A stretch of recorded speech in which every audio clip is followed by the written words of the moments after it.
שמע שיר חדש ובנענן. Okay, Shalom Aleichem everyone. B'ezrat Hashem, we're going to jump right into it. We'll sing a little bit at the end. We're going to dedicate our Torah study, as always, to the protection of the entire Jewish people. We always need our prayers, our Tefila, our Torah. It should be a zchus to protect them. B'ezrat Hashem. So we're continuing the last phrase of last week's Shiur. We got up to the powerful words, V'talmud Torah keneged kulam. Okay? And we theorized that that's really the main reason why we quoted this specific Mishnah and this specific Gemara as the first things that we teach that we remind ourselves every single day. Why specifically did we choose that? Because they stress the Talmud Torah keneged kulam. They stress the importance of Torah study. So we're giving ourselves a little bit of a psych up, a push to learn Torah strong, because after all, Torah is equal to everything. So I wanted to jump into that a little bit and ask, what exactly does that mean? The Talmud Torah is equal to everything. And we're going to try to start with, I guess, of a more practical perspective, and then a little bit jump into a little bit of a more mystical perspective. If we have time, we'll jump into the topic of Tefillin this week, and we'll see how much time we have for that, okay? So Talmud Torah keneged kulam. You would think it's not really such a controversial topic. Talmud Torah equals everything. But it actually is a bit of a controversial topic, in particular in our days. Okay, what do I mean by that? So I was reading an interesting article by Rabbi Slifkin recently. He writes about the fact that some people use the phrase "and Talmud Torah equals everything" to kind of exempt themselves from doing other mitzvot, right? So, not to get myself into too much hot water, but for example, there are some people who are not, they don't want to serve in the army, and they say Talmud Torah keneged kulam. I'm not going to do that mitzvah because instead I'm going to be learning Torah, and after all, we say every day Talmud Torah keneged kulam. So, in other words, the question is, what does it mean when we say Talmud Torah keneged kulam? Does it mean instead of doing other mitzvot, I could learn Torah, or maybe it means something else?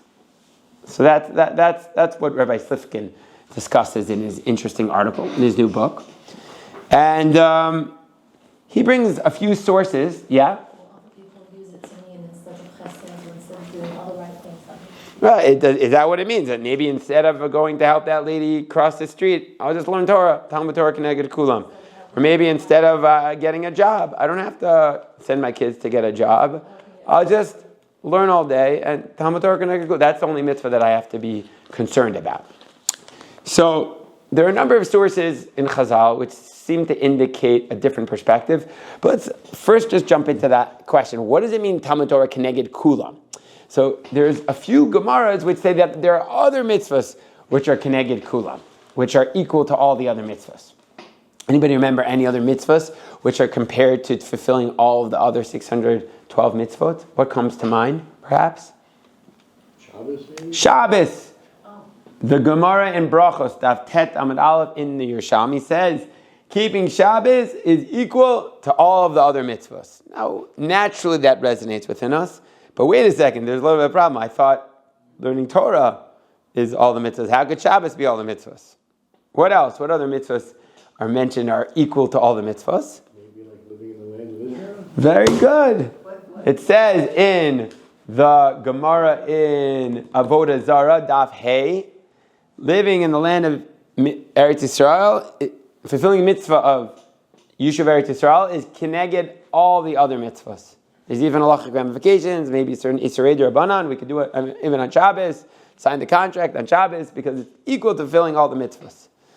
So, wait a second, I thought only Talmud Torah. Wearing tzitzis in two separate Gemaras is equal to fulfilling all of the mitzvahs. Right? I tell my bar mitzvah boys, and they're putting on their talis, you're fulfilling all the mitzvahs every time you wear your tzitzis. Yeah, you remind you of all 613 mitzvahs, the gematria, right? Okay, what else? As I was learning about Tefillin, it turns out wearing Tefillin is equal to all the other mitzvahs. Pretty good. Okay, what else? Gemara in Nedarim writes, Bris Milah, equal to fulfilling all the other mitzvahs. And finally, Menachos teaches us, actually Nedarim, Chesed and Tzedakah is equal to all the other mitzvahs. So what's going on? By the way, I don't know if that's an exhaustive list. There may be other mitzvahs that I'm not aware of. So what's the point that we're trying to make here? The point is that it must not literally mean it's like doing all the mitzvahs, because then the math just doesn't work out. Rather, saying that it's equal to all the other mitzvahs, maybe it's a way of saying this is really, really important. In some spiritual sense, it's connected. The idea behind it is connected to all the other mitzvahs. Right? In Tzitzis, it's easy to understand that, because 613. Or maybe, as Rav Slifkin suggests, it means it will lead you to do the other mitzvahs. If you do this mitzvah, it can lead you to do the other mitzvahs. It's very understandable in the case of Torah, right? Because when you learn Torah, it leads you to do the other mitzvahs. So it's more of a practical perspective is the way that Rav Slifkin would like to understand it. He brings a proof that the source is Peah. We're quoting from a Mishnah in Peah, the Talmud Torah Keneged Kulam. That same Gemara talks about an Aveira, which is Keneged Kulam. It says that there's certain Aveiras which you get punished in this world, but the principle is in the next world. Right? Like we talked about last time, there's a mitzvah you do rewarded in this world, but the principal reward is the next world. So there's an Aveira, and what is that? So it says, Avodah Zarah, Gilui Arayos, and Shvichas Damim, idolatry, sexual immorality, and murder. The Lashon Hara Keneged Kulam. And Lashon Hara is equal to all of them. That's the Lashon of the Yerushalayim in Peah. So does that mean, would anyone actually think that speaking Lashon Hara is worse than murdering someone? Let's say someone, right now, come on, let's be honest. Someone puts a gun to your head, says either murder that guy or talk about the rabbi and say, his beard's too long. What are you going to do? Let's be honest. You're going to talk about the rabbi. Don't think literally that speaking Lashon Hara is actually worse than killing another person, than doing Avodah Zarah, doing the 3 cardinal sins. Rather, in some way, Lashon Hara has bits, a taste of those 3 sins, or you could say it leads. You speak Lashon Hara, it's going to lead you maybe to doing those other sins somehow. That's one way of explaining it. The same way, Rav Slifkin is simply pointing out that it's not meant to be taken literally that and learning Torah, and therefore it's better than fulfilling all the other mitzvahs. There's some practical element of Talmud Torah which leads you to do all the mitzvahs. And that's the first perspective, which I wanted to show you a few sources which indicate this perspective of what's so special about Talmud Torah. Because, practically speaking, when you learn Torah, it should lead you to fulfill the other mitzvahs. So the Gemara in Baba Kama, Daf Yud Zayin and Aleph says it very explicitly. Homer Mar, Gadol Limud Torah. It's greater learning Torah than doing good deeds. Shalimud Mevi Lidei Maisa. Because when you learn Torah, it's going to lead you to do all the other mitzvahs. Once a person stops learning a lot of Torah, it dries out. He's not going to have the motivation, and he's not going to have the knowledge to fulfill the other mitzvahs. So you should learn Torah, because it's going to lead you to do the other mitzvahs. Who brings this down? The Mishnah Torah, the Rambam. The Rambam writes, Ein lecha mitzvahs b'chol mitzvahs kulam shkula kineged Talmud Torah. There's no mitzvah that's equal to Talmud Torah. Likely, what's the Rambam referencing when he says there's no mitzvah that's equal to Talmud Torah? He's referencing our Mishnah, Talmud Torah kineged kulam. Right? That's what he says. Ela Talmud Torah kineged kol mitzvahs. Talmud Torah is equal to all the mitzvahs. So the Rambam says, in what way is it equal to all the mitzvahs? She'at Talmud mevi lidei maisa. Because learning Torah will lead you to do the other mitzvahs.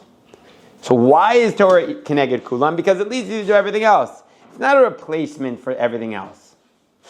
Rather, the whole advantage is that it gives you the motivation to do the other mitzvahs. But what's the ikr? The other mitzvahs, the actions. Says the Shulchan Aruch, it's a pretty important source, right? Rav Yosef Karo, Talmud Torah shakul keneged kol mitzvos. Learning Torah is equal to all the mitzvos. Again, referencing our Mishnah. Hayal lefanav asiyas mitzvah. But if you have a mitzvah, if someone else can do that mitzvah, don't stop learning. You have a mitzvah of learning, let the other person do that mitzvah. But if there's no one else who could do that mitzvah, or no one else who could do it in the same way that you're going to do it, so you're going to do it in a uniquely special way, so then you should do the mitzvah. Because Torah is there to motivate you to do the mitzvahs. It doesn't replace the other mitzvahs. It's what you do when you don't have any other mitzvahs to do. I remember I asked one of my Rabbi when I was in yeshiva, I was invited to, I think it was a bris. And it was not someone I was that close to. And I would have to give up my chavrusa. So, it sometimes happens with weddings. I went to yeshiva in the old city, so it was weddings like every other day. So, should I go to the wedding or should I not go to the wedding? Should I go to the bris or should I not go to the bris? So what did my Rebbe answer? He says it depends. It depends on a lot of factors. But one of them is your presence there going to uniquely bring him simcha in a way that someone else won't? The other factor you have to take into account is what effect is it going to have on your Torah study and on your chavrusa. Weigh those things. Because if every night you're going to go to another bris, go to another wedding, go to another thing, but the wedding is a little different. The wedding, there's a mitzvah of achnasas chasim, like hello, to participate in a bris. It's a big thing, but it's not explicitly a mitzvah. It's a good thing. So he says it very much depends on, are you going to uniquely contribute something that no one else can bring? And on the flip side, how much will it affect your Torah study, especially if you have a kavua chavrusa? You have to weigh those factors. And it depends on the situation. I remember once I made big Shabbos meals in the old city once upon a time. I was making a huge meal, and it was like 40 minutes before Shabbos. The whole day I was cooking, and then I really needed help to finish up making the Shabbos, chairs and everything, so that I can go back, shower, and go to the kotel for davening. And I saw my friend, and I said, "Hey, Baruch Hashem, I need some help schlepping. Can you help me schlep some chairs?" And he looked at me, and he looked at his Shnai Mikra, and he was learning. And he said, "I'm in the middle of my Shnai Mikra. I thought that was an inappropriate decision because I really needed him. There was no one else that could have helped him. He could have learned, and that was his mitzvah to do at that moment, to help me, not to finish his learning. He could have finished his learning another time. On the other hand, if he saw there were plenty of other people to help me, I don't think there's any problem for him to stay in the base medrash and stay learning. So in other words, it's very dependent on the situation. Does someone need your help? Does someone not need your help? But no one is suggesting in all these sources of Chazal and the Rambam and the Shulchan Aruch that instead of doing my obligations, I'm going to just learn Torah. But rather, the beauty of Torah is that it will lead you to do mitzvahs. Okay? You with me? So far we've given a very, I guess, practical, rational perspective on the importance of learning Torah. At the same time, it must be noted that there are plenty of sources in Chazal, and certainly in the mystical sources, which kind of put a whole different lens on the importance of Talmud Torah, on this phrase, Talmud Torah Keneged Kula. How do I express that? So we have a pasuk in Mishlei. It says, Ner mitzvah v'Torah or. A mitzvah creates a candle, a vessel. But the Torah itself brings the light. There's something special about learning Torah that uniquely shines into the world the Shekhinah, God's presence, and more than any other mitzvahs. Okay? And you certainly see this all throughout Chazal. If you ever opened up Pirkei Avos, it's all over the place, the importance of learning Torah. Rav Yochanan, I believe in the second chapter of Pirkei Avos, teaches us, Im lamad Torah harbe, if you learn a lot of Torah, al tachzik tov l'matzmecha, don't think you're all that. Ki lekach notzarta, that's what you were created for. We're created primarily to learn Torah. So it certainly seems to be putting Torah on a pedestal. It is a very, very special mitzvah. We have the concept of bittul Torah, which means a Jew ideally shouldn't waste any time, right? And if you could be becoming a great Torah scholar, if you could be using your time productively, and you're not, you're in a way sinning. You don't find that concept so much by bittul chesed. Well, why aren't you going to do chesed? Well, there's something unique about Torah that when you're not doing it, it's like you're taking away from the light that you're supposed to bring into the universe. Right? There's something unique about Talmud Torah, that we have this concept of bittul Torah. Now, obviously, a person shouldn't be neurotic about it. You have to find the balance. I have to do other things for my mental health. Sometimes I have to eat, I have to have friends, I have to play sports, etc., etc. And every person has to know the balance that can work for their mental health. But in an ideal world, there is this concept of bittul Torah, which is unique for Talmud Torah. Okay? Another, what else comes to mind of the unique statue? We have this concept of the Kesser of Torah. A person should grab the Kesser of Torah. Rambam says that's a person who's really completely dedicated to Torah study. Right? All he cares about is Torah study. And that person takes the crown even higher than a Kohen Gadol. The person who's totally dedicated. And we do know there are certain people who just completely dedicated themselves to Torah study. It talks about in the Gemara in Brachos, Rabbi Shimon Bar Yochai. Rabbi Shimon was exempt from many mitzvahs because his entire life was just Torah study. And he was completely dedicated to Torah study. But at the same time, the Gemara concludes that many tried like Rav Shimon Bar Yochai and failed. And many tried like Rav Yishmael, who said, learn, make kfiyos itim, but also go to get a job. And they succeeded. Meaning to say, the conclusion of the Gemara seems to be there will be yechidei schools. Certain people will be completely, totally dedicated to Torah study, but most people need to have a balance.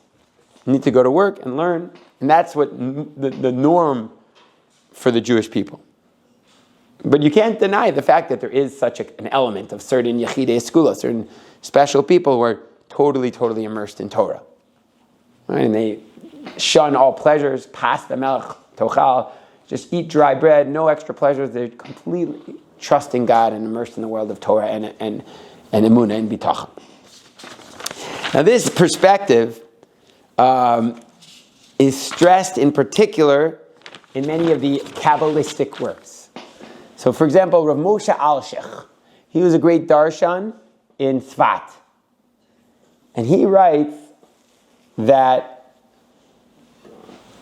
the light that you bring into the world when you speak words of Torah, it's uncomparable to the lights of any other mitzvah. Again, the Ner is the vessel, but the Chanukah light itself, the organuz, is from the Torah study. It brings light into the world, and it brings light into our souls. So there's something uniquely special, according to Rav Moshe Alshich, about Torah study. This perspective was also stressed by the Nefesh HaChaim, of Chaim Ivolozhin, the great student of the Gra, of the Vilna Gaon.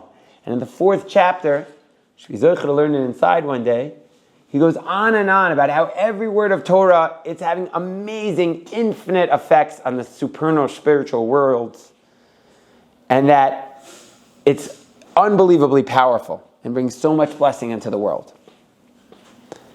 And that perspective was clearly from his Rebbe, the Gra, who never wasted a moment. At the end of his life, he had like a diary of all the moments of not learning Torah when he could have been learning Torah, and it was like a couple of minutes, like the whole thing. Like he hardly slept. And the Gra speaks about how what's unique about learning Torah is that every word of Torah is a mitzvah. For other elements, every mitzvah you do creates an angel, but every word, the Gra says. And right now, if you're listening to me, I know I'm talking a lot, then Shomea Ka'ona, you're getting a mitzvah for every word I speak, right? So you want me to talk a lot, yeah? Right? Stop with all the jokes, just more Torah. That's what the Gra says. The Gra was very strong. By the way, the Gra, even though he was a misnaged, he was very connected to the Kabbalah. He was a genius in Kabbalah. And this is based on the words of the Zohar, that the world is created through Torah, that God looked into the Torah, created the world. So in the mystical, Hasidic, Kabbalistic perspective, Talmud Torah is not just another mitzvah, but it's our primary way to have dveikis with the Kadosh Baruch Hu, to attach ourselves with the Kadosh Baruch Hu. Now in Hasidus, they shifted it a little bit. And they say, on the one end, Torah study is so important, but on the other end, there are other mitzvahs which are so important, like davening, which according to many Hasidic masters is even higher than learning, or being misimcha, or serving Hashem through eating, and other ways. But the Hasidus also, if you open up the Hasidic words, they're just as amazed and empowered by Torah study. Okay?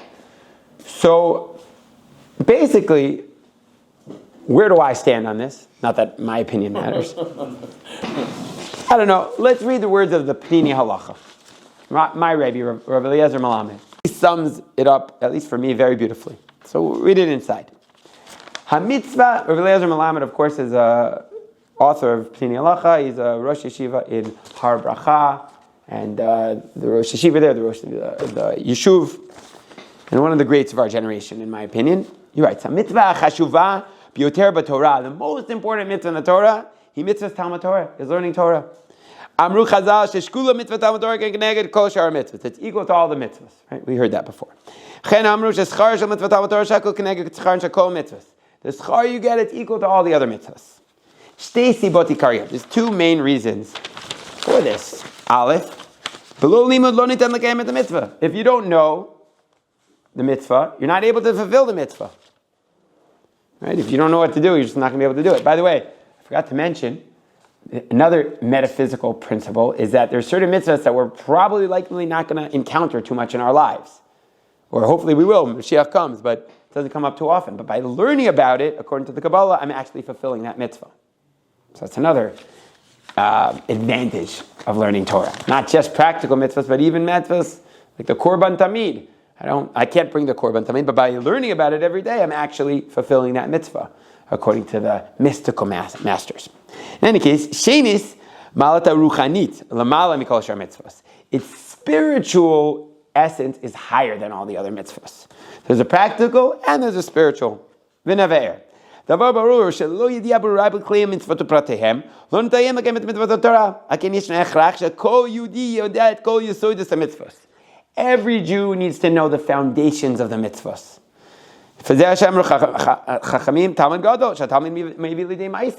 You need to learn because learning leads you to actions. By the way, in this particular chapter, he doesn't mention it, but later in his book, he goes on to define exactly what a Jew needs to know on a basic level. Not just every Jew needs to know this. And he says, okay, this amount of Chumash, and this amount of Mishnah, and this amount of Gemara, and this amount of Halacha, not by amount, by what are the basics that you need to know in order to just be a knowledgeable, functioning Jew.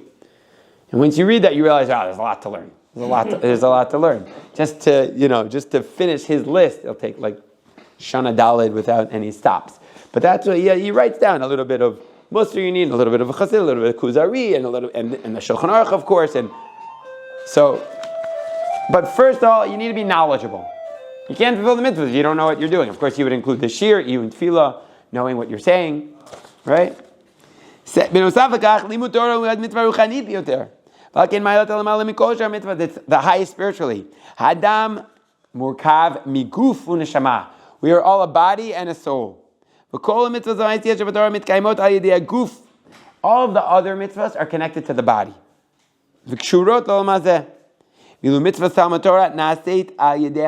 But learning Torah happens through your thoughts.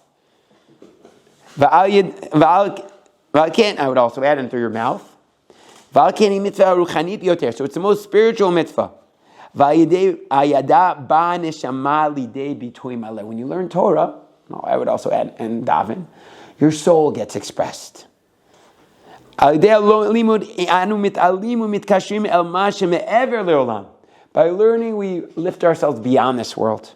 El olam hanetzach, to the world of eternality. When we learn Torah with all of our free time, we connect to the world of eternality. Mitkayem olam kolo, and then the whole world exists because of our Torah study. If we would stop learning Torah for even one moment, the whole world would return to chaos. As it says in Yirmiyahu, if not for my covenant, the earth laws, lo samti, would explode. That's why, in certain yeshivas, they would make sure they had shmiros at all hours of the night, so that there would always be Torah in the world. Because if someone wasn't learning Torah, the whole world would just, implode. So that way, and thank God that we have Australia, people learning here, and then, we have different time zones. So we don't have to stay up. And that's the idea that Torah is kadma to the Bria. So, Bekitzer, I think they're both true. On the one hand, we have to recognize that the whole point of learning Torah is to bring us to Maisim. So chas v'shalom that we've stopped doing mitzvahs in order to learn Torah.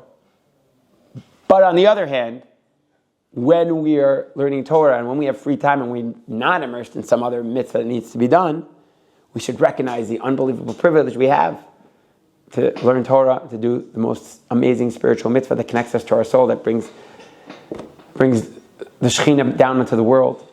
And of course, there's particular times which Chazal, recommend. When you're eating, you need to make sure your Torah, your meal, if three are eating and they don't have Torah between them, then it's considered shulchan maleh. It's like eating dead carcasses. But if you bring the Torah into the meal, you lift up the meal to a much higher level.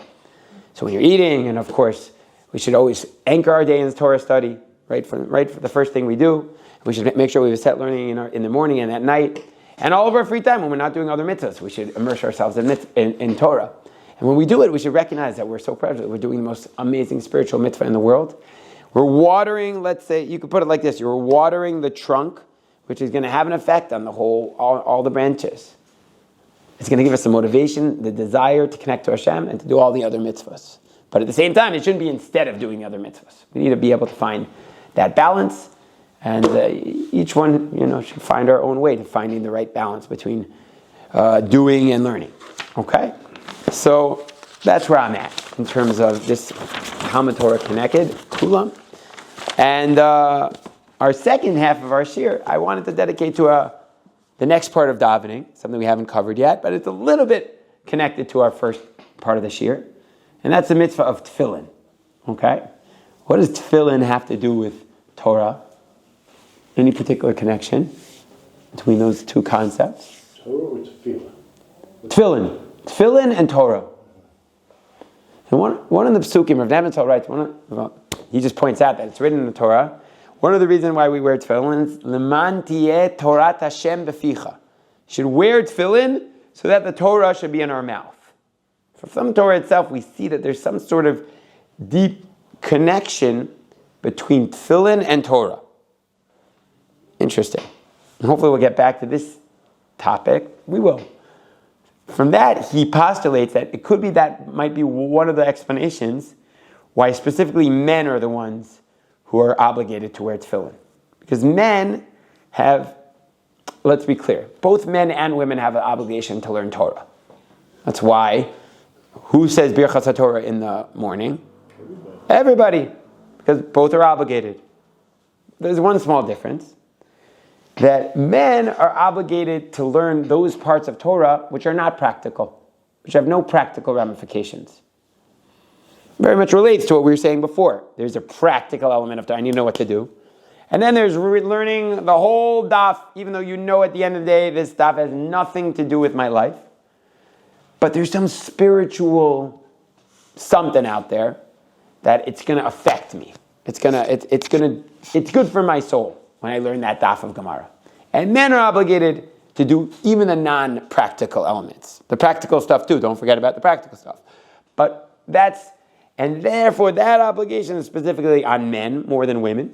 Women have other obligations instead of that. And so maybe that's why tefillin is dafka the obligation of men and not women. Interesting. Okay, that's what Rav Nebenzahl writes in one of his articles.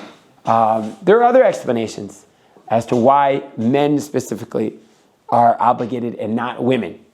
Since we're on the topic, let's just jump into it. Why not? I'm not going to be able to cover all the things I want to say about tefillin anyway, so let's just start. So, wearing tefillin is a time-bound mitzvah. Okay? We have to wear it during the day. We don't wear it on Shabbos. Or at night, right? Shabbos is an os. Tefillin is called an os. We don't wear it on Shabbos, and we don't wear it at night. So it's a time-bound mitzvah. Therefore, on a just technical level, women are exempt from all time-bound mitzvahs, and they are not obligated, well, almost all time-bound mitzvahs. And therefore, that's a technical reason why women are not obligated to wear tefillin. Okay? But the big question is, of course, but what if they want to do the mitzvah? So, take, for example, other examples of time-bound mitzvahs. There are certain other time-bound mitzvahs which not only are women allowed to, but we encourage them to do those mitzvahs. Okay? One example would be, you can think of any examples, guys? Lulav. Lulav is a great example. We encourage them to do it. Why not? You don't have to do it, but it's a good thing to do. And us Ashkenazi folk, we even say a bracha. Even though you don't have to do it, you're allowed to say a bracha. Okay? There's several other examples of mitzvahs like this. So, why not encourage women to also wear tefillin? What's the problem? Yeah? What have you guys heard? Yeah? What do you think? They're exempt, but they're also exempt from sitting in a sukkah. We don't have a problem with them sitting in a sukkah, so why should we have a problem with them wearing tefillin? Yeah? One time once a year, it's like you're supposed to do it. It's every single day. Okay, so what? Why should that matter? Maybe every day. So what did you say? Something about the cycle? What did you say? So, there's a few different suggestions. Now, again, it's not explicit. No, Gary's pointing out that it's an everyday occurrence. So it would, on a practical level, he's got a very good point. Some have suggested that what's the whole idea of time-bound or not time-bound? It's that it's going to interfere with their other obligations, especially if they're of childbearing age, And so if every day they're worrying about going to minyan and wrapping the tefillin and doing all the other things that us guy folk have to do, it's going to distract them. They're going to have the same issue that I have every morning of should I, take my kid, do the diaper, or run to or get the Shacharis on time. Okay? In our generation, us guys are still sometimes have that problem. But women, my wife doesn't have to worry about that. She knows exactly what her obligations are, and if she has extra time, she'll squeeze in a davening. But she knows what's priority, so to speak, and they don't want to confuse the issues. So it could very well be, Gary, that your explanation is a practical and good explanation. There are other suggestions given by some rabbis. One of them is that, before we jump to women, I'm going to go on a side point. Let's start a talk with men. We'll get back to women for a second. Should men wear tefillin all day? So I want to read us something maybe surprising. When I saw this, I was surprised. Some do, I think. If you go to the old city today, you're going to see some people who do that. I'd rather learn it inside. If not, I'll quote it to you outside. So,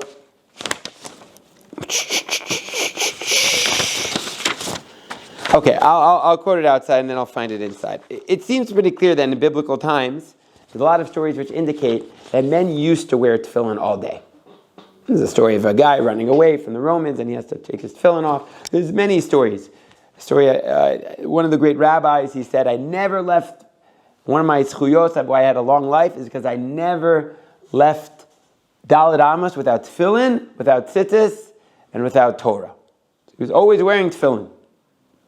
So it seems pretty clear that at least in certain Talmudic times, men would wear tefillin all day. That was the norm. Okay? So what happened? Why don't we wear tefillin nowadays, all day? So the Shulchan Aruch writes, 37th chapter. Mitzvatam liot alav kol hayom. The mitzvah is really to wear tefillin all day. Avav mipnei shetzrichim guf naki. But the thing is, we need to have a clean body. Shelo yafiach behem, so you shouldn't flatulate. V'shelo yasiach daita, and you shouldn't think of anything impure, unholy. You shouldn't look at any images that are inappropriate. Okay? Ve'ein kol adam yachol lizeir behem, and not every person is able to be careful about that. Nagu shelo lanichem, so the custom at some point developed not to wear tefillin all day. Umikol malkam imratu laniach, but if you want to wear tefillin, ein memachin biadam, we don't protest. V'schar yesh lahem, and they get schar. In other words, what's the ideal? It's unclear. Shulchan Aruch is saying for most people, we're not ready to wear tefillin all day, but some people who can handle themselves, watch their eyes and watch their bodies, sure, they get reward for it. No problem. Okay? Very interesting. In fact, the Gra, the Vilna Gaon, speaks about this, and he writes if it was up to him, he would reinstitute that everyone should wear tefillin all day. We should go back to Talmudic times. Because tefillin brings holiness upon a person. It brings a certain seriousness. You're like the Kohen Gadol, you have the name of God on you. The Gemara says, you know who's allowed to make a joke? Only someone who's wearing tefillin. Gilu birada. Everyone else, we're afraid that the joke is going to, if he's joking around too much, then he's going to lead to sins. But someone who's wearing tefillin, he has a fear of God. So tefillin brings holiness upon a person. You're in a different world when you're wearing tefillin. That's the ideal. And therefore, says the Gra, ideally everyone should wear tefillin. Okay? There's a story about the tefillin of the Orach Chaim HaKadosh. You guys know the story about the Orach Chaim HaKadosh? The Orach Chaim, when he passed away, he wanted to make sure his wife would be taken care of. So he said, sell my tefillin, make a lot of money off of it. He knew he was going to die. He died at age 47. He told his wife. But make sure that whoever wears my tefillin never stops thinking about holy words when he's wearing my tefillin. So that's what happened. She sold the tefillin. She made the money. The guy takes the tefillin. As soon as he puts on the tefillin, he's in a different world. He's flying high. And then one day, someone asked him, hey, Shloimi, what time is it? And he told him the time. But he had his tefillin on. And that was it. He stopped feeling the holiness. And they checked the tefillin. And the tefillin had all dried out. All the ink had disappeared. He didn't feel the holiness because he wasn't on the level of the Orach Chaim to make sure that now, technically you could say what time it is when you're wearing tefillin. Don't misunderstand the story. But the point is that the more you hold your brain there, the holier the tefillin will be. So tefillin brings you holiness. In the ideal world, we should all be wearing tefillin. That's why the Zilberman's guys in the old city started wearing tefillin all day. They said, hey, we're in the Beit Midrash all day. We can control ourselves. We're back in Eretz Yisrael. We're going to do it like the Gra would have wanted us to do it. It's becoming a trend. On the other hand, at the end of the day, the Shulchan Aruch and the mainstream practice is not to wear tefillin. Why? Why don't we wear tefillin? What's the practical reason? Realistically, we're not there. We can't control our thoughts. We don't want to come to sin. Not only that, we eat a lot more than in previous generations. Okay? And that leads to some body issues that they didn't have. They don't have after a fast day the same things after, certain issues. And the reality is, therefore, we don't trust ourselves. So even us men folk, we do the minimum. We just wear them for Shacharis. Some people put them on for Mincha. Okay? Most people don't want to take a chance. You don't want to chas v'shalom. We don't have to, so we're just going to do the minimum. Even though we know what the ideal is, but, okay? So based on that explanation, that's why some suggest we don't encourage women to wear tefillin. Because they're not obligated to wear tefillin. Okay? And since they're not obligated to do tefillin, us men have no choice. So we got to do the minimum. They do have a choice. So we don't want to get into chas v'shalom, to any issues of, especially if there's menstruation involved, of issues that could lead to doing a sin while I'm wearing tefillin. And so, better not to get into it. Okay? Apparently, Rashi's daughters. Oh, I knew someone was going to bring up Rashi's daughters. So first of all, if anyone finds a source for Rashi's daughters wearing tefillin, I'd be very curious. I'm very interested. I've heard about other people too, the Or Chaim's daughters. There is no source that I know about that actually says that Rashi's daughters wore tefillin. Not saying they didn't. I'm just saying there's no source that I'm aware of that they did. So I don't know if they actually did. I don't know where that came from. And if they did, whose tefillin were they wearing? Because Rashi's children, Rabbeinu Tam. So were they wearing Rabbeinu Tam's tefillin, or were they wearing Rashi's? It's gonna be shalom bias issues. But the point is, which woman did wear tefillin? It says in the Gemara in Eruvin that Michal. Remember Michal? The lady was screaming at David HaMelech back in Ir David. Yeah? So she wore tefillin. That's what the Gemara says. It was a tradition that she wore tefillin. Imagine she wasn't the only one, but she wore tefillin. Okay? So it does seem pretty clear from that Gemara that the rabbis didn't protest. The Gemara doesn't object to the fact that she wore tefillin. So it could be that certain Yechidei schools, certain very, very special people, were able to be on that level. And at the time, the rabbis didn't object. Nowadays, many rabbis would say it's inappropriate. They say it's already become a man clothing. So now maybe it's an issue of beged ish, because nobody does it, and for her to start doing it could be problematic. Interesting, since you brought it up, I just mentioned I think it's the Ben Ish Chai, who writes, you know why Michal wore tefillin? Because she had a man soul. There's different feminine souls, there's man souls, there's female souls. And she knew somehow that she had a female soul, so she used to wear the tefillin. Interesting, yeah? Learn something new tonight. Yeah. There's a lot of, the Kaf HaChaim says that, of Falaji. He writes, that's why. We'll wait for another shiur when we, talk about male souls and female souls and all that. That's not really our topic for tonight. But it's interesting. Since we're on the topic, I did want to mention, we're already controversial, so we might as well go there. The Sefer Chinuch writes in his time, he explicitly writes, and some women wear tefillin, and he doesn't think it's problematic. He didn't have a problem if a woman wanted to wear tefillin. Apparently at that time period, it wasn't so crazy. And he says it's okay. And in our time, what about our time? I mentioned Rav Melamed. Hope I don't get him in trouble. But Rav Melamed writes that if a girl comes up to him and says, I'd like to start wearing tefillin, what do you say, Rabbi? So the Mishnah Berurah writes, actually the Ramah writes, Moichin bi'adam. We should protest. That's not what we do nowadays. But so he says, listen, you tell the girl there's many other ways to connect to HaKadosh Baruch Hu. That you don't need this. Don't mimic the guys. You have your own mitzvahs. You don't need to do that. But if she insists, she really is a burning desire, she just wants to connect to Hashem, and tefillin's her way to do it, he says, okay, you don't need to protest. Tell her, do it in private when no one else is around. But you don't have to make a big deal about it. It's fine. It's not a sin in its essence, says Rav Melamed. You just don't tell the masses to do such things.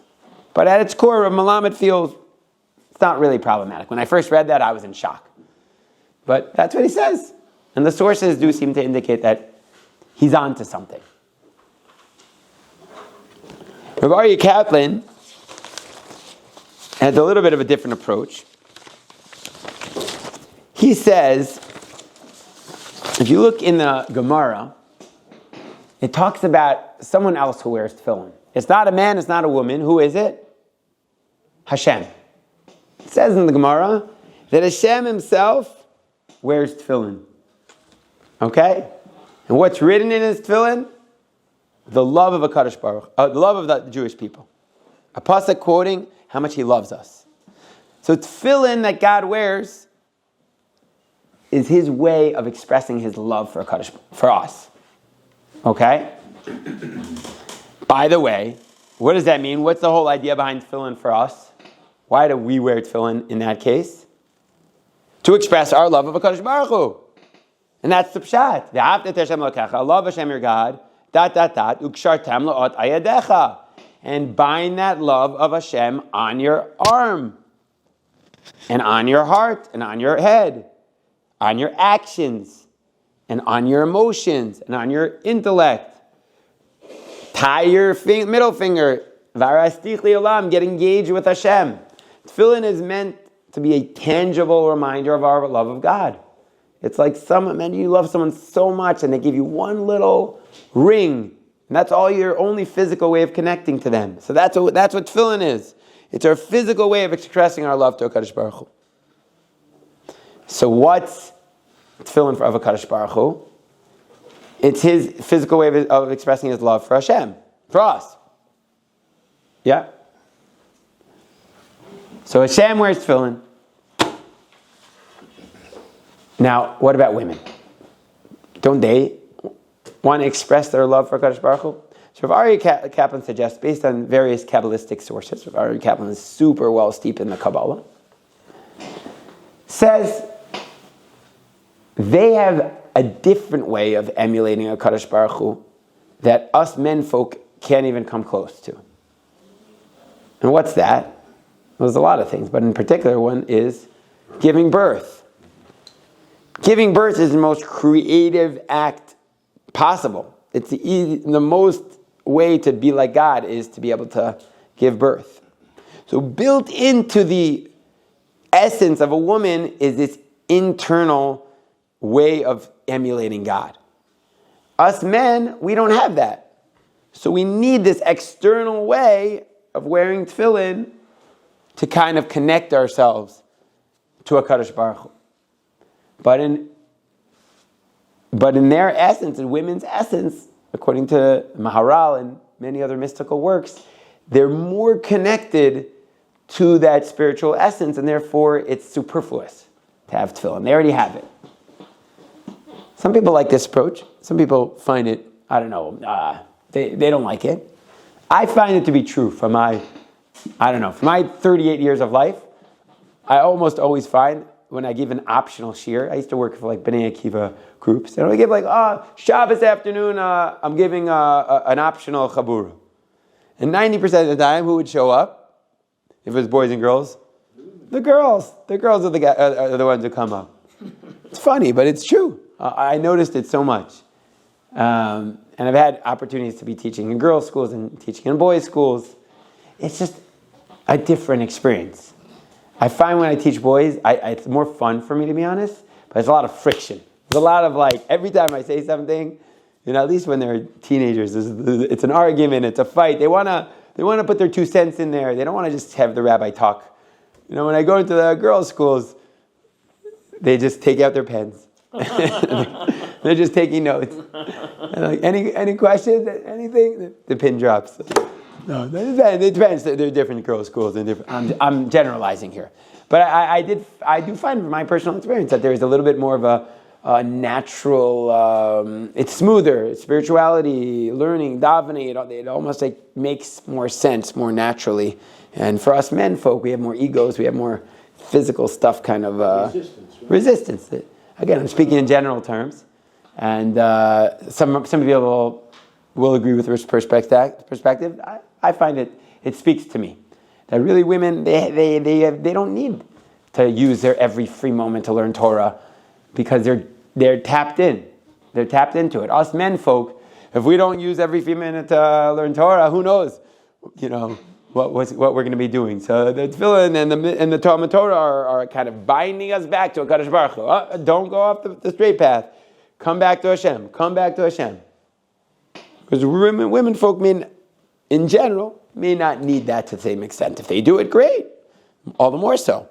But it's not as absolutely necessary. And so that may be another way of understanding why it is that women don't have to do this and men do have to do this.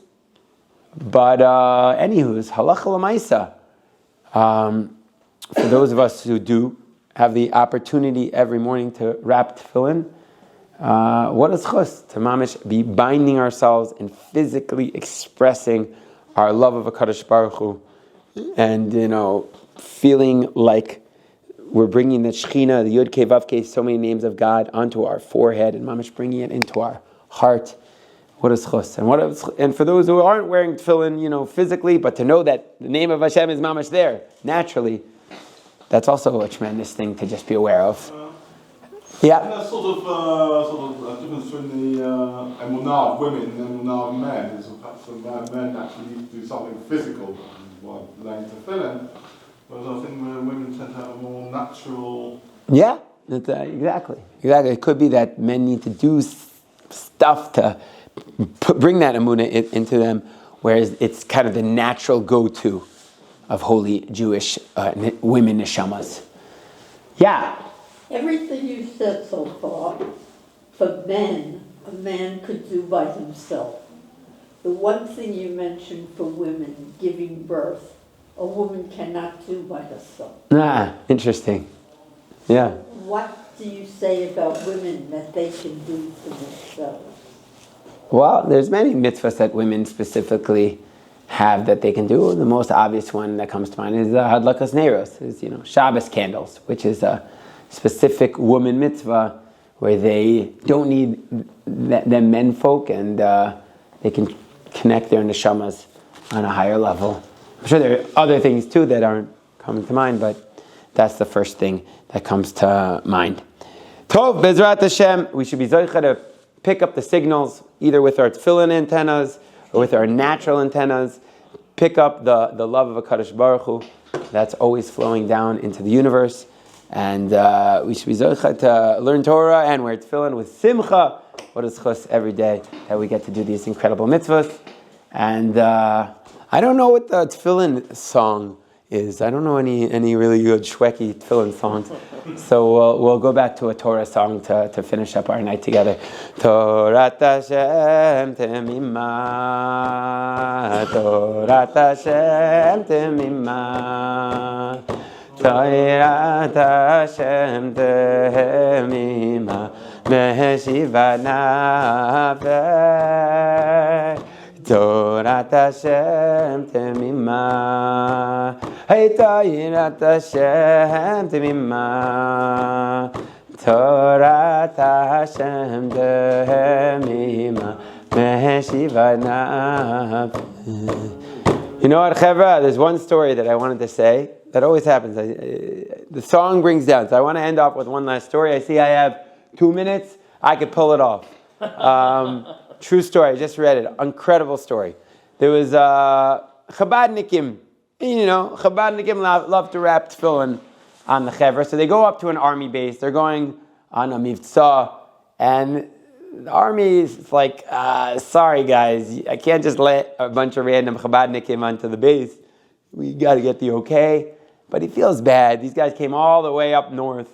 Says, listen, I'll tell you the truth. Up over there in that field, my buddies are doing some, training exercises. Go over there. You'll find some guys to wrap tefillin on.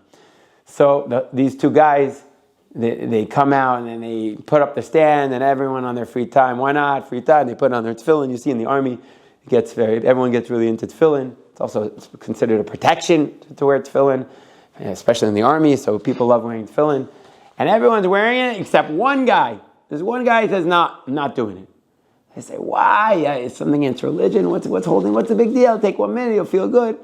He says, no, you don't understand. I have my guy.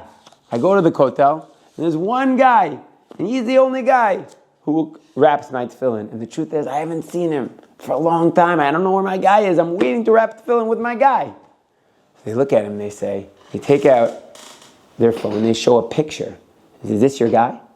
He says, yeah, that's my guy. How'd you know? The guy starts crying. The kid, he says, that's my dad. He passed away. And that's why you haven't seen him at the kotel, wrapping tefillin. But I'm doing this mitzvah in honor of my dad. And so he wrapped the tefillin and they started crying.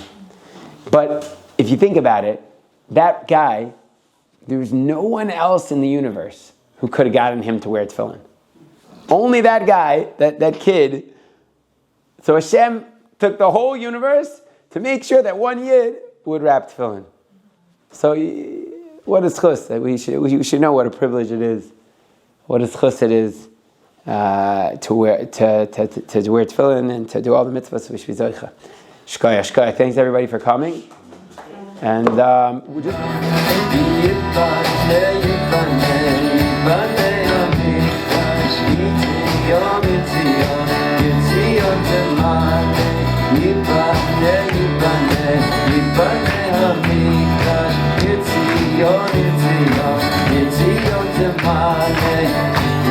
Shir Shir Chadai